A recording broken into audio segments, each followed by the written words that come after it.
Hunger had a sound. Sarah knew it well now. It was the whimper of juveniles too weak to play. It was the shallow breathing of old Dren, who had stopped speaking 3 days ago. It was the silence where growls of strength used to echo through the caves.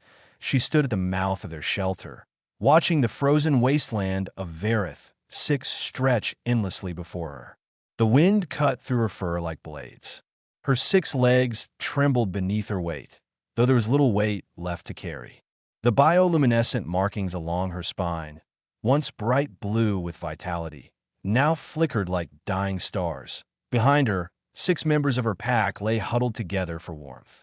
Kira, the young scout with the injured leg. Dren, the warrior who had fought 100 battles and now could not lift his head. Mira, the nursing mother whose milk had dried up weeks ago. And 3 juveniles, their ribs showing through matted fur, their eyes too large for their shrinking faces. They were red honey. Apex predators. The galaxy feared them. Now they were dying in a frozen hole, forgotten by everyone. Sarah remembered her homeworld. Green forest thick with prey. Rivers full of fish that glowed silver in moonlight. Her pack had numbered 40 then.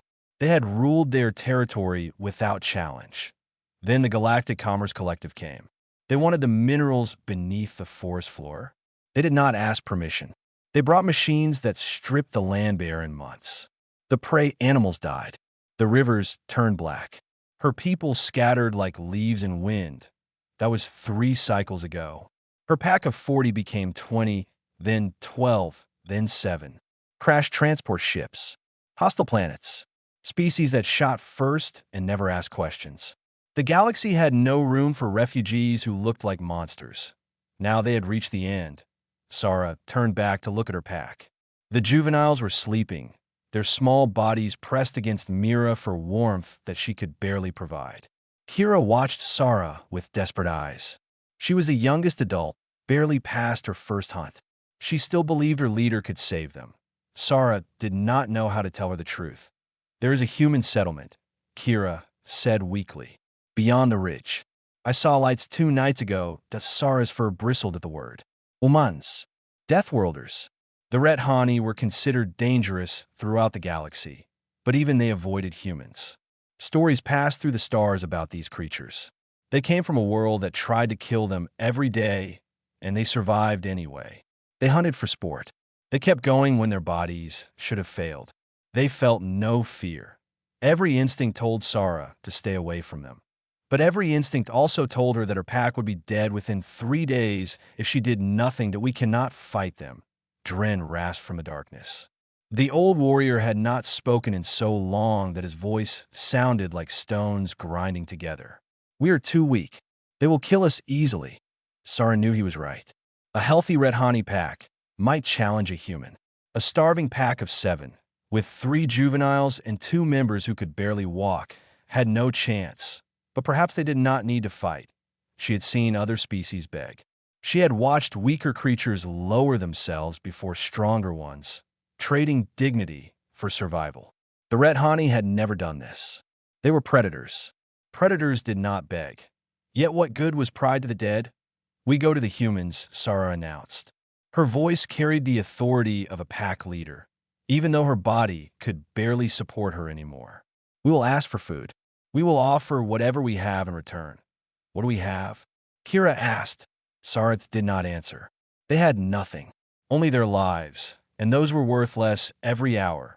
The journey took most of the day. The blizzard made it impossible to see more than a few steps ahead. Sarah led the way, breaking through snow drifts with her weakened legs. Behind her, Kira helped support Dren. Mira carried the smallest juvenile on her back, while the other 2 stumbled forward on shaking limbs. 3 times they had to stop and rest. Each time, Sarah wondered if they would be able to start again, but they did. They kept moving, because the alternative was lying down in the snow and never getting up. When the human compound finally appeared through the blizzard, Sarah felt something she had not felt in months. Hope. Small and fragile, but real. The compound was modest. A central dome surrounded by smaller structures. Lights glowed warmly behind thick windows. A fence marked the perimeter. Sarah led her pack to the fence and stopped. She could go no further. Her legs gave out beneath her, and she collapsed into the snow. Around her, the others fell as well. The juveniles whimpered. Mira tried to shield them with her body, but lacked the strength. This was it. They had reached the humans. Now their fate was in another creature's hands. Sarah looked up at the compound. She spotted a small camera mounted on a post, its lens pointed directly at them. Someone was watching. With the last of her strength, she did something no Red Hani leader had ever done before. She lowered her head to the ground in submission. The snow fell around them. The wind howled. 7 predators lay helpless at the edge of a human's territory, waiting to learn if they would live or die. Sarah kept her head down and waited. Inside the compound, a light turned on. Daniel Webb had not spoken to another living being in 8 months. He preferred it that way. The mineral processing station on Varith 6 was designed for a crew of 12. Daniel ran it alone. The company paid him triple wages for the isolation, but he would have done it for free. Out here, there were no sympathetic looks. No condolences. No reminders of what he had lost. He sat in his control room, surrounded by screens showing every angle of his compound. Outside, the blizzard raged. The heating system hummed steadily. A half-eaten meal sat forgotten on his desk. Then the motion sensor pinged. Daniel leaned forward, frowning. Nothing lived on Varith 6 except small burrowing creatures that never came near the compound. He pulled up the perimeter cameras and felt his blood run cold. 6 heat signatures. Large ones, moving slowly toward his fence. Computer, identify, he said. The AI responded in its flat voice. Red Hani, Class 7 Predators. Extreme danger rating. Recommended action. Activate defense grid. Daniel's hand moved toward the defense controls. Every protocol demanded he follow the AI's recommendation. Red Hani were killers.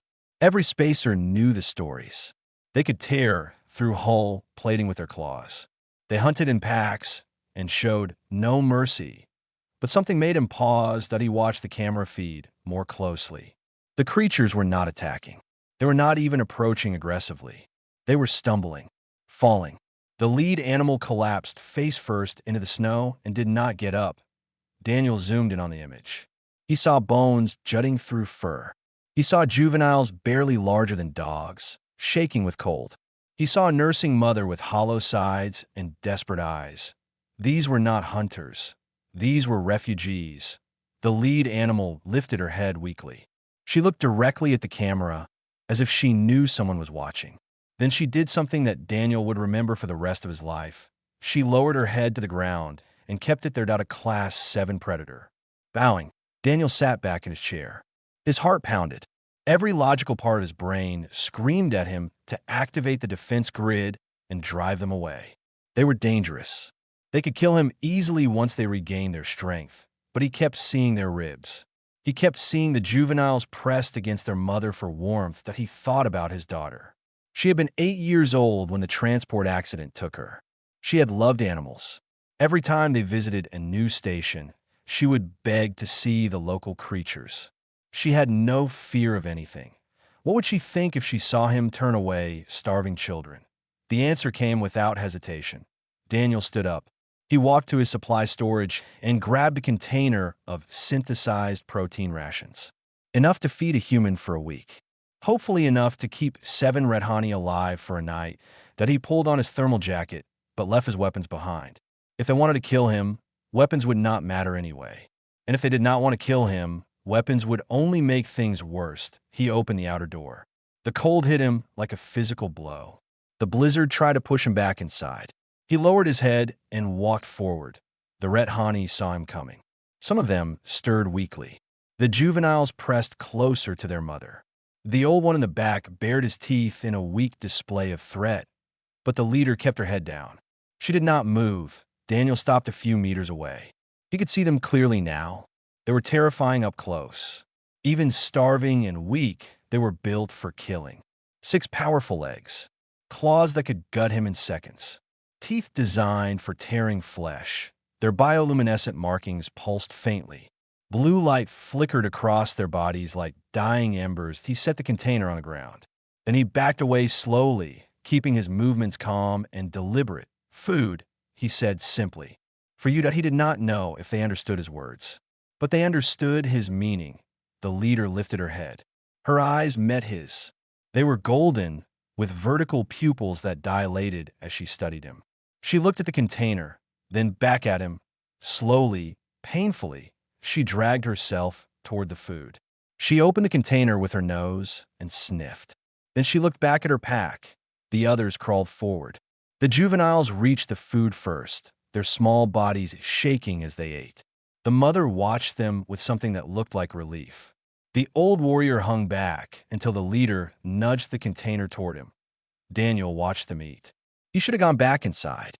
The cold was dangerous, and he had done what he could. But he could not make himself leave. When the container was empty, the leader looked at him again. Her markings pulsed brighter for a moment. Then she did something he did not expect. She moved between him and the storm. She settled her massive body in the snow, forming a living windbreak. The others followed, arranging themselves in a protective circle around his position. They were shielding him.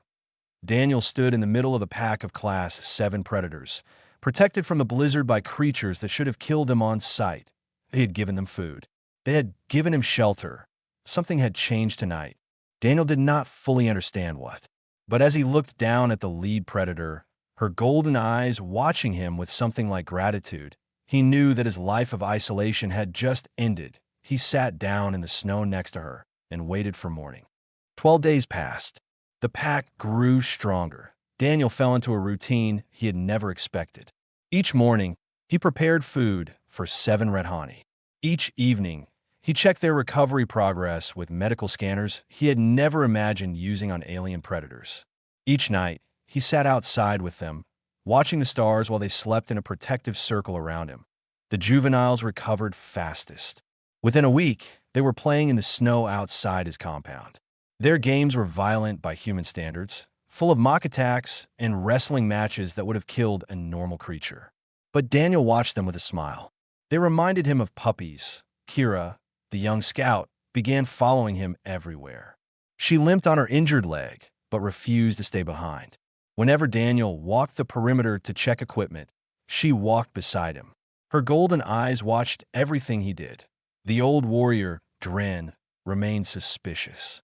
He watched Daniel from a distance, never approaching directly. But he had stopped baring his teeth. That felt like progress. Mira, the mother, was the most changed. With food in her belly, her body had begun producing milk again. The smallest juvenile nursed constantly, growing stronger each day. Mira watched Daniel with something that looked like worship. And then there was Sarah. The pack leader fascinated Daniel most. She was intelligent in ways he had not expected. She observed his technology with obvious curiosity. She studied his movements and seemed to understand his routines. When he spoke, she listened with focused attention, even though she could not understand his words. Daniel wanted to change that. He spent 3 days building a translation program. His station AI had basic Red Honey language files, mostly used for threat identification. Daniel modified them, adding new data based on his observations of the pack.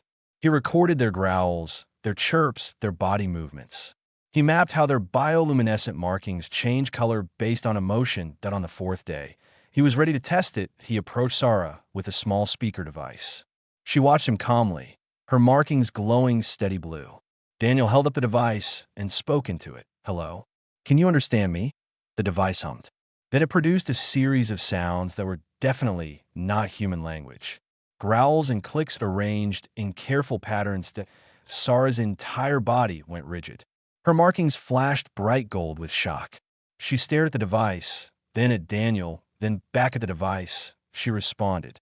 A complex series of sounds that Daniel's recorder captured instantly. The device translated her words. "You speak our tongue." How? Daniel smiled. It was working. Machine learning. I recorded your communication patterns and built a translation system. It is not perfect yet, but it will improve. Another exchange of sounds. Sarah's translation came through. You learned our language in days. We have existed for thousands of cycles and never learned yours. That I had good motivation, Daniel said. I wanted to talk to you. Sarah was quiet for a long moment. Her markings shifted through several colors that Daniel had not cataloged yet. Finally, she spoke again. Why help enemies? The question hit Daniel harder than he expected. He sat down in the snow across from her, putting them at equal height. The translator device hummed between them. You're not my enemies, he said. You're people who needed help. Where I come from, that is enough reason. Sarah tilted her head. The gesture was strangely human. Your kind are deathworlders. Dangerous. All species fear you. Daniel laughed softly. Maybe they should. Humans can be terrible. We have done awful things throughout our history, but we have also done wonderful things. We protect those who cannot protect themselves. We help strangers for no reward. We believe that kindness is not weakness. Sarah processed this. Her markings had settled into a soft purple that Daniel had come to associate with contemplation. That I lost my family, Daniel continued. His voice grew quieter. 3 years ago, a transport accident. My wife, my daughter, they were everything to me. He paused. Sarah waited, her eyes never leaving his face. After they died, I wanted to disappear. I came here to be alone. I thought if I could not be with them, I did not want to be with anyone. He looked at the juveniles playing nearby. Then I saw your pack in the snow, and something changed. I did not know what yet, but helping you made the emptiness smaller. Sarah was silent for a long time. When she finally spoke, her translator rendered her words with unusual softness. That I have lost many. My homeworld, half my pack, friends I had known since I was a juvenile myself. I thought nothing remained but survival, existing until existing ended. She looked at Daniel with her golden eyes. You show me something different. You showed me that strangers can become family. Daniel felt tears forming. He had not cried in 3 years. There are more of your kind, he said. Other packs scattered across the systems. Sarah had mentioned them before. How many? Less than 200 total. All starving. All dying slowly. Nobody helps us because we look like monsters. Daniel wiped his eyes. What if someone helped? Sarah's markings flashed bright gold again. What do you mean? I mean that maybe your people do not have to die. Maybe there's a way to save them. He met her gaze steadily. Let me try. Let me show the galaxy what I have seen. That you are not monsters. You are people, and you deserve to live. Sarah stared at him for a long moment. Then she lowered her head, not in submission this time, but in acceptance. We will try together, she said. Pack does not abandon pack. Daniel smiled. No, it does not. The message went out across human networks like fire spreading through dry grass. Daniel had recorded everything. Sarah standing weak and proud in the snow. The juveniles with their ribs showing through patchy fur. Kira following him on patrol with her injured leg. Mira nursing her smallest child back to health. Even old Dren, watching the camera with ancient eyes that had seen too much suffering, he spoke over the footage in a calm, steady voice. He explained who the Red Hani were. He explained what had been done to their homeworld. He explained that fewer than 200 remained, scattered across hostile systems, slowly dying. These are not monsters, he said in his recording. These are refugees. They lost everything because a corporation wanted minerals. Now, they're going extinct and nobody cares. He paused, letting the image of the sleeping juveniles fill the screen. I am asking you to care. The response came faster than he expected. Most humans had heard of Red Hani only as dangerous predators. Many had lost friends or family to Red Hani attacks in the past. The comments on his message were not all kind, but something about the footage changed minds. The image of a fearsome predator bowing her head for food. Juveniles playing in the snow like children. A mother watching her baby nurse with obvious relief. These were not mindless killers. These were people. A relief organization called Wayward Hands contacted Daniel 3 days after his message went public. They specialized in helping displaced species across the galaxy. Their leader was a woman named Rita Santos, a former military pilot who had spent 20 years saving refugees of all kinds. We have a ship, she told Daniel over the communication link. 12 volunteers ready to help. We have also found a planet. Cold, harsh, mostly worthless by galactic standards, but perfect for Red Hani physiology. Daniel felt hope surge in his chest. Where? human-controlled space. A system called Frosthaven. The planet has no official name yet, but we have been calling it Winterhome. Winterhome. Daniel looked at Sarah, who was listening to the conversation through the translator. Her markings pulsed blue with cautious hope. "There is a problem," Rita continued. Her expression darkened. "The Galactic Commerce Collective has objected to our rescue mission. They claim the Red Hani are too dangerous to be allowed to establish a new colony." Daniel felt cold anger rise in his stomach. The Collective. The same organization that had destroyed the Red Hani homeworld. They did not want to save them. They want them dead. They have threatened economic sanctions against any human world that participates, Rita said. Trade restrictions, political pressure, the usual tactics, and, Rita smiled grimly, and human worlds have told them exactly where they can put their sanctions. We have clearance from 6 different governments to proceed. The Collective has no authority in human space, Daniel laughed. It was the first time he had laughed genuinely in years. Over the following weeks, the plan took shape. Daniel coordinated with Sarah to contact the other scattered Red Hani packs.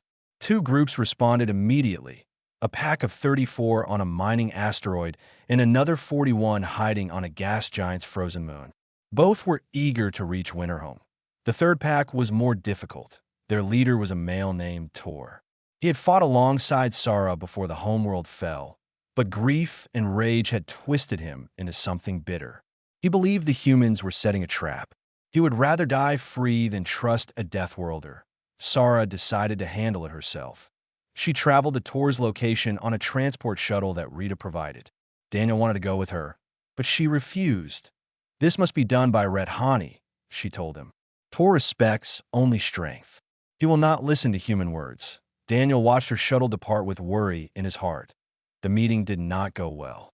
Daniel listened to the transmission as Sarah confronted Tor in front of his entire pack of 43 survivors. She told them what she had witnessed. The human who walked into a blizzard with food. The kindness that asked nothing in return. The plan to save their entire species. Tor laughed at her. He called her weak. He said she had been corrupted by Deathworlder tricks. Then he challenged her for leadership of both packs. Sarah accepted. The fight was brutal. Daniel could only listen as snarls and impacts echoed through the communication link. Sarah was still recovering from starvation. Tor was larger and had been eating better. The odds were against her, but Sarah had something Tor did not. She had hope. The fight lasted 4 minutes. When it ended, Tor was on the ground, bleeding from wounds that would leave permanent scars. Sarah stood over him, her own markings flickering with exhaustion. Traditional law demanded she kill him. A defeated challenger had no right to live. Instead, she stepped back. "Get up," she said. "Your pack needs you alive. Our people need every hunter we have. I did not fight you to prove I am stronger. I fought you to prove that survival matters more than pride." Tor stared at her in disbelief. "Where did you learn mercy?" "From a human," Sarah said simply. "Now bring your pack. We have a homeworld to reach." Daniel was waiting when Sarah's shuttle returned. She limped down the ramp, covered in wounds, but standing tall. Behind her, Tor followed with his head lowered in respect. All surviving Red Hani would go to Winterhome. 173 souls. The last of their kind. Daniel reached out and touched Sarah's shoulder gently. "You did it." She looked at him with tired golden eyes. "We did it. Together." "Pack does not abandon pack," Daniel said. Sarah's markings glowed warm amber. She had taught him well. The transport ship, Endless Horizon, dropped out of faster-than-light travel above Varith 6. It was not a military vessel, not a warship designed for combat. It was a converted cargo hauler with medical bays installed where storage containers used to be. 12 humans crewed it, all volunteers who had given up comfortable lives to save strangers. Sarah watched the ship descend through the atmosphere from Daniel's compound. Her pack gathered around her, their markings pulsing with a mixture of fear and hope. They had never seen a human ship this close before. The Endless Horizon landed smoothly on the frozen ground outside the perimeter fence.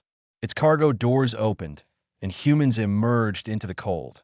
Rita Santos was first. She was smaller than Daniel, but carried herself with military precision. Her eyes scanned the gathered red honey without flinching. Behind her came doctors, pilots, and volunteers of all ages. Some of them looked nervous. Others looked determined. All of them stepped forward without hesitation. Sarah noticed how the humans reacted to seeing her pack up close. Their bodies stiffened. Their hearts beat faster. She could smell the fear chemicals in their sweat. These were prey responses hardwired into them by millions of years of evolution. But none of them ran. None of them reached for weapons. They controlled their instincts through pure willpower. Deathworlders were strange creatures indeed. Daniel made introductions. He had spent weeks preparing for this moment, teaching his pack basic human customs and explaining red honey behavior to the rescue team. The juveniles were the first to break the ice. They approached the human children with obvious curiosity, sniffing at their strange-smelling clothes and chirping in confusion at their two-legged movement. A young human girl, no older than 10, reached out and touched Kira's nose. Everyone froze. Kira could have removed the girl's arm with one bite. Instead, Kira made a soft purring sound and pressed her head against the girl's hand. The tension dissolved like morning frost. Loading began immediately. The endless horizon could not fit all 173 red honey in a single trip, but Rita had arranged a convoy. 2 more ships were waiting at nearby stations, ready to collect the other packs. Old Dren was the first of Sarah's pack to board the ship. He moved slowly, his ancient body struggling with the ramp. A human volunteer offered to help him. Dren accepted, leaning against the smaller creature as they walked together. Mira carried her nursing juvenile aboard, followed by the other 2 youngsters. Kira limped behind them, her injured leg finally receiving proper medical attention from the ship's doctor. Tor's pack boarded without incident, their leader watching the humans with wary respect. Soon, only Sarah and Daniel remained outside. "You should come," Sarah said through the translator. "Winterhome will need you." Daniel shook his head. "My contract here is not finished. The company will send someone to replace me, but until then, I need to stay." Sarah stared at him. Her markings shifted through several colors. "Pack does not abandon pack, that I am not abandoning anyone. I will join you when my replacement arrives." A few months at most, Sarah was not satisfied. She had spent weeks watching this human. She had seen how he looked at old photographs late at night. She had heard him talking to empty rooms, speaking to people who were no longer alive. She understood loneliness in ways most creatures never could. She made a decision. "No," she said firmly. "You come now." Daniel blinked. "I cannot just leave. There are protocols, responsibilities." Sarah stepped closer. Her massive body towered over his. "Your machines can run themselves. You told me this many times. And your company cares only about minerals, not people. They will send someone eventually. Until then, the machines will be fine." Daniel opened his mouth to argue, but no words came out. Sarah was right. He had been running from his grief for years, hiding in isolation because it was easier than facing the world. But hiding had not healed him. Helping had. He looked at the endless horizon, at the Red Honey families settling into their temporary quarters, at the human volunteers who had crossed systems to save creatures they had never met. This was where he belonged now. Not alone in a frozen compound, talking to ghosts. Here, with his new pack, Rita appeared at the top of the cargo ramp. She looked between Daniel and Sarah with a knowing smile. "We have room for one more," she said. "If someone wants to join us." Sarah nudged Daniel gently with her nose. The gesture was affectionate in a way that would have been terrifying months ago. Now it just felt like family. Daniel laughed quietly. "Let me grab my things." 20 minutes later, the endless horizon lifted off from Vareth 6. Daniel stood at a viewport, watching the frozen wasteland shrink below him. Somewhere down there was the cave where Sarah's pack had almost died. Somewhere down there was the spot where a predator had bowed her head and changed his life forever. Kira appeared beside him, her injured leg wrapped in medical bandages. She pressed against his side, her warmth radiating through his clothes. "Scared?"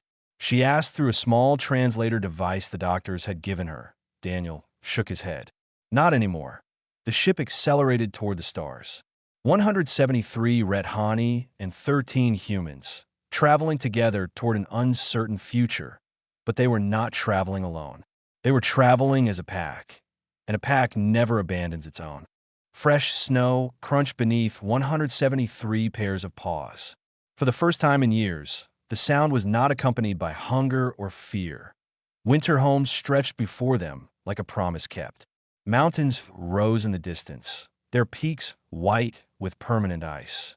Forests of strange purple trees covered the lower slopes, full of prey animals that had never learned to fear red honey hunters.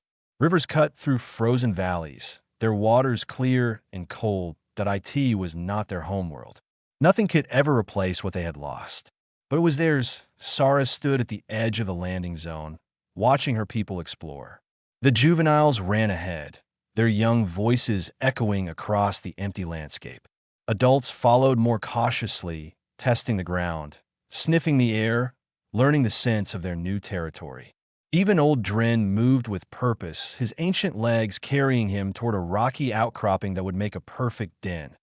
Daniel stood beside her, wrapped in thermal gear against the cold that Red Hani found comfortable. His breath made clouds in the air. His eyes were wet, though Sarah pretended not to notice that "IT is beautiful," she said through her translator. Daniel nodded. "It reminds me of Alaska, a place on Earth, cold and wild and honest." Sarah did not fully understand, but she appreciated the sentiment. Humans connected everything to their homeworld. It was endearing. The first months were difficult. Red Hani culture had to rebuild itself from broken pieces. Pack boundaries needed to be established. Hunting territories had to be divided fairly. Disputes arose between groups that had been rivals before the exile, but Daniel helped smooth the transitions. He understood pack dynamics in ways other humans did not. He mediated conflicts with patience and fairness. He built translation devices for every adult, allowing them to communicate with the human volunteers who stayed to help establish the colony. Sarah watched him become something new. Not just a friend to the Red Hani, but a true pack member. The first human ever to hold that title. Years passed. The colony grew. Red Hani children were born on winter home soil, the first generation to know only this world is home. They learned the old stories from their elders, but they also learned new ones. Stories about deathworlders who crossed the stars to save strangers. Stories about a human who fed starving predators in a blizzard and asked nothing in return. The Galactic Commerce Collective never stopped objecting to the colony's existence. They called it a violation of natural selection. They claimed the Red Hani were dangerous and would eventually turn on their human benefactors. They were wrong. When a plague struck human colonies in a nearby system, Red Hani volunteers were first to respond. They served as scouts on dangerous worlds, their natural abilities perfect for environments that would kill softer species. They protected human settlements from hostile wildlife, standing guard through long nights while families slept safely inside. The bond between the two species became legendary across the galaxy. Other refugee groups began reaching out to human organizations, hoping for similar salvation. Not all could be helped, but many were. Humanity's reputation shifted slowly but surely. They were still deathworlders, still dangerous, still feared. But they were also protectors, rescuers, friends. Sarah grew old on Winterhome. Her markings faded from bright blue to soft gray. Her movements slowed. Her eyes dimmed. But her spirit remained strong. On a quiet evening, she gathered the youngest pack members around her. They sat in a circle beneath stars that their ancestors had never seen, their small bodies warm against her tired sides. "Tell us the story again," one of them begged. "The story of the human in the snow." Sarah smiled. Though smiling was a human gesture she had learned. She looked across the settlement to where Daniel sat on his porch, watching the sunset with his Red Hani family around him. His hair was white now. His face was lined with age. But his eyes still held the same kindness they had shown on that frozen night so long ago. She told the story. She told them about the cave on Varith 6, where 7 starving predators had huddled together waiting to die. She told them about the desperate journey through the blizzard, about collapsing at the human's fence, about bowing her head because pride meant nothing when her pack was dying. She told them about the human who walked out alone, unarmed, carrying food for creatures who should have killed him on sight. She told them about the first shared meal, the first translation, the first understanding that kindness could bridge any divide. She told them about the rescue mission and the voyage to Winterhome, about Tor's challenge and her choice to show mercy, about humans who faced their fear of predators and chose compassion instead. The juveniles listened with wide eyes. They had heard the story many times, but they never tired of Is it all true? One of them asked when she finished. Sarah looked at Daniel again. He met her gaze across the distance and nodded slightly. Even now, after all these years, they understood each other without words. Every word, she said. The juvenile tilted its head. But why did he help? We were strangers, enemies. Why did he risk his life for creatures he had never met? Sarah considered the question. It was the same question she had asked Daniel on that first morning when the blizzard had passed and the world seemed new. Because that is who they are, she said finally. That is what humans do. They see monsters and choose to see family instead. They feed the starving and shelter the lost. They protect those who cannot protect themselves. She settled her old body more comfortably in the snow. That is why they call themselves humanity. And that is why we call them Pack. The stars wheeled overhead. The settlement glowed with warm lights. Somewhere in the distance, young Rethani hunted their first prey, while human volunteers watched proudly point two species, bound by kindness, building a future together. The story had ended, but the legacy was just beginning.